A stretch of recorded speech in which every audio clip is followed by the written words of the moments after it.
وعرف ان في مسرح اتبسط ان في حاجه، في هنا. لان انا كنت عايز اروح على طول معهد فنون مسرحيه. اوكي. قال لي لا، خش بس خد شهاده وتعالى على اهلينا وروح اعمل اللي انت عايزه. طيب. فطبعا سمعت كلامه. لما دخلت الجامعه لقيت بقى حوار المسرح ده موجود.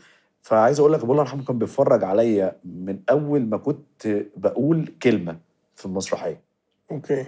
ودايما كنا بنعرض ساعتها حاجات، مثلا فنروح مسرح كان اسمه مسرح الروابط او مسرح ساقية الصاوي، الحاجات دي ايوه. كلها. فانا طبعا رايح مع الناس بعمل مسرحيه، انا بجد بقول 3 كلمات في في المسرحيه. المسرحيه كلها. بس انت تمام. بس انا تمام. وابويا كان يجي يتفرج والعيله كلها تيجي تتفرج عليا وتتبسط جدا، ويقعد يقول لي كان ان شاء الله يزودوك، يعني حاسس اللي فيه. بالرحله اللي معايا. اوكي. اللي هو انت عملت حلوين جدا، ان شاء الله اللي بعديها تبقى احسن ومش عارف ايه. لحد مسرح مصر ابويا دايما الله يرحمه. يعني الله يرحمه كان هو وامي اول صف الكرسيين دول بتوعهم.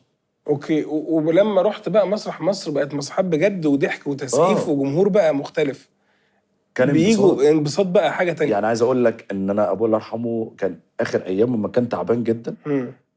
فكان ساعتها كان فيه هجوم علينا جامد قوي على مسرح مصر. اوكي. وكان دايما كلام وحش كتير والحاجات دي كلها. جه ابويا قعد معايا وقال لي يعني ربنا يبارك لكم. فقلت له اشمعنى وبتاع. قال لي ربنا يبارك لكم، انا بتبسط جدا وانا قاعد في المسرح وبضحك. الساعه والساعتين اللي انا بقعد اتفرج على المسرحيه دي بتنسيني الوجع اللي انا فيه. شوف كام واحد زيي جاي المسرح ينسى اي حاجه. كان ابويا تعبان جامد، فكان أيوة. المسرحيه ما كانش بيحس بجد، بينسى الالم. فانت بتبقى على المسرح سعيد جدا ان انت في ناس كتير عندها هموم او عندها مرض او عندها مشاكل او عندها اي حاجه، هي جايه لك المكان دوت عشان تفصل. تنسى اي حاجه. صح. فانت تخيل ده عيب عليك انت بقى كممثل، لو انت جاي عندك مشاكل او عندك قصه او عندك بتاع، لازم تفصل ده كله. يعني انا ابويا توفى كان يوم الاثنين. اوكي. كان عندي مسرحيه يوم الخميس. انا قلت لهم هعرض العرض بس بشرط واحد، سيبوا لي كرسي قدام فاضي اكن ابويا قاعد. اوكي. وعرضت. بس كانت قويه جدا دي. قويه، بس يعني هي دي شغلانتنا، فاهم قصدي ايه؟ هي بتبقى كده. بس في نفس الوقت انت الجمله بتاعت ابويا ما نسيتهاش.